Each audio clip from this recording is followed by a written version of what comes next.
This is a Sports Catastrophe production. Hey there, Heather Ho there. It's Jeff Cutter-Diamond welcoming you to another Sports Catastrophe birthday boy. And the birthday boy for today is a CFL. Played in the CFL, actually, which is shocking, but he's an NFL legend. He changed his name and then changed it back, which is kind of strange. But anyway, this guy, he's 45 years old today. He was a trash talker wide receiver who played a lot for Cincy. He is, I think, the greatest Cincinnati Bengal of all time. Sorry, Boomer Esiason. Sorry, Anthony Uduz. And, of course, sorry, Joe Burrow. But this guy made things happen by his talking and all that. He was actually named a big influential athlete in social media. And this is 2011. He's a six-time Pro Bowler, four-time All-Pro guy. He is Chad Ochocinco. Actually, he's not Chad Ochocinco. He's back to Chad Johnson. He made Ochocinco his middle name. Anyway, so Chad Johnson was born in Miami. He attended Langston University and then transferred to a community college in Santa Monica. And then in 2000, he spent only one season in the major NCAA with Oregon State. And he helped Oregon State shock everyone by going to the Fiesta Bowl and beating Notre Dame. So he spent only 1 year in NCAA Division I. And caught 8 touchdowns. So Oregon State had a good wide receiver. What do you expect? Anyway, in the 2001 NFL Draft, the Bengals took him in the second round, 36 overall. As for wide receivers, well, the Bears took David Terrell 8th. Seattle took Corey Robinson 9th. Washington took Rod Gardner 15th. Santana Moss went 16th to the Jets, but that was a good one. Freddie Mitchell went to Philly 25th. Reggie Wayne went 30th to Indy, which was a shocking move that the Colts got him so low, and yet he was a star. Quincy Morgan went to Cleveland with the 33rd pick. And then Chad Johnson went 36th between LG Crumpler and Adir Bashir. So, yeah, since he knew they needed some things. He got moderate playing time. However, in 2003, he would make over 1,300 yards of receiving, a Bengals record. In 2004, he got 9 touchdown catches. And then in 2005, he got 1,400 yards receiving. He actually led the AFC in receiving yards for 4 straight seasons, which was pretty good.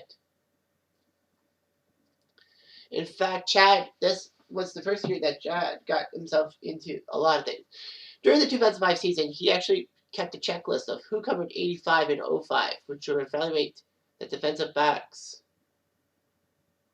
who successfully managed to cover him. However, Marvin Lewis, the Bengals head coach, actually replaced Johnson's list with another one. Did 85 do everything he could to lead his team to victory November 6th of 05. It was actually a parody of the original. And this list was actually aimed to antagonize the Baltimore Ravens. However, he did have a stellar performance during the game, and he had to return in the original list. Everyone was like, it was weird how he did all that. But in 2006, he re-signed with the Bengals. Didn't see a lot of activity because of an early injury. Chad Johnson knew what he could do. After a 260-yard receiving game against the Chargers and 190 yards against the Saints, his 450 receiving yards in back-to-back games actually was the record, but Josh Gordon broke that record. But anyway, he did pretty well for himself. And he did lead the league with 1,369 receiving yards, becoming the first Bengal ever to do so, to lead the NFL, not just the AFC. A lot of people had his flamboyant attitude, including his end zone celebrations and all that. You know, the putting with the end zone pylon, the river dance, the jacket, the Hall of Fame jacket, a few other things. Well, the Hall of Fame jacket happened on Monday Night Football in the 2007 season against the Ravens. And then the jacket says Future Hall of Famer 2-0, question mark. He got a touchdown, but he got fined for that, I believe. So, yeah. Early in the 2007 season, he broke Isaac Curtis's record for most receiving yards by a Bengals receiver. I thought it would be Chris Collinsworth, but no, guess not. So, anyway. Chad Johnson looked pretty good and all that. He was actually passed over for the 2008 Pro Bowl, but because of an injury to Randy Moss, Ochocinco got a spot. So anyway, Chad said that, people think I'm a cancer and all that. And Chad Johnson, after comments by his own head coach, threatened to sit out. He thought that Washington was going to pick him up. Washington wanted Ochocinco, and they wanted to give a first-round pick in 2008, but the Bengals didn't want to do that. Johnson said he didn't want a pay raise. He just wanted to change the scenery. And then there was a lot of problems. He asked to be traded and all that. And then he actually had a torn labrum in the preseason, but decided to play the entire season with the injury. And then August 29, 2008, his last name was Ochocinco, not Johnson. The Bengals were 0-8 to start the season. It was just nothing. And Chad Johnson just couldn't do anything about it. He only got 4 touchdown catches and 540 yards.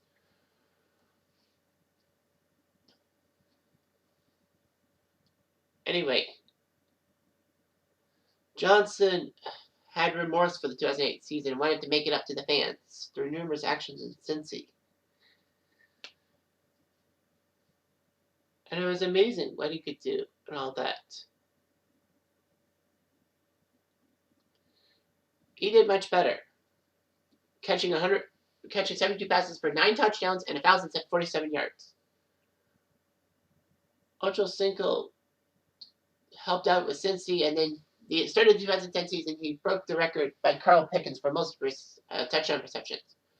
The Patriots would actually pick up Ochocinco in a trade with Cincy after he restructured a 3-year deal.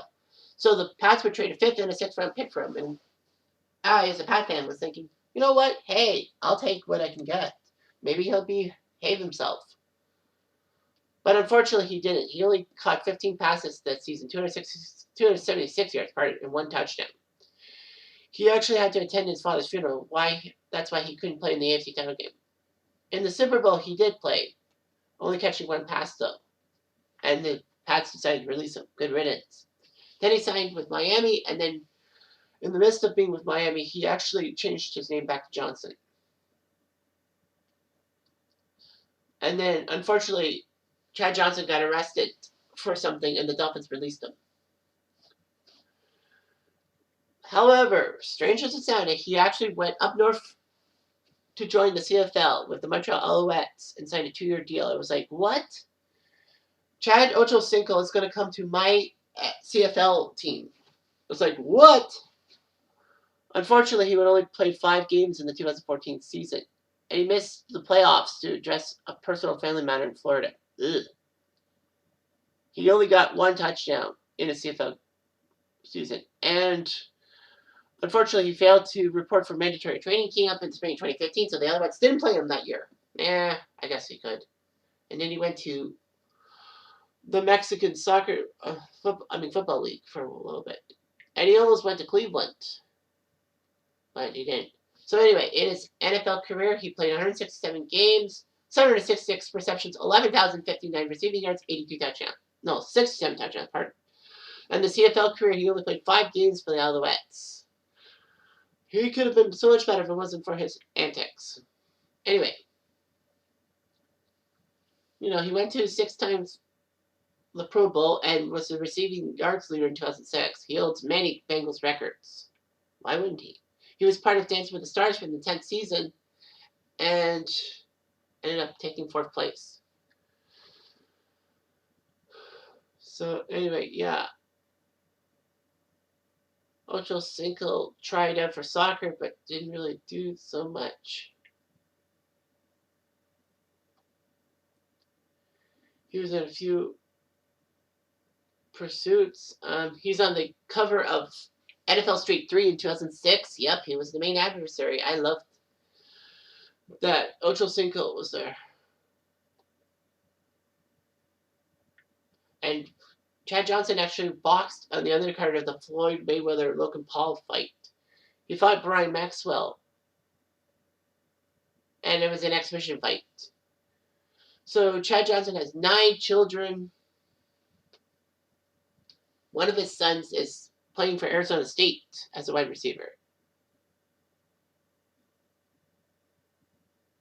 He likes FIFA soccer and all that. The name changes. Ochocinco. Ocho is 8, Cinco is 5 in Spanish, so it's 85. What's his name?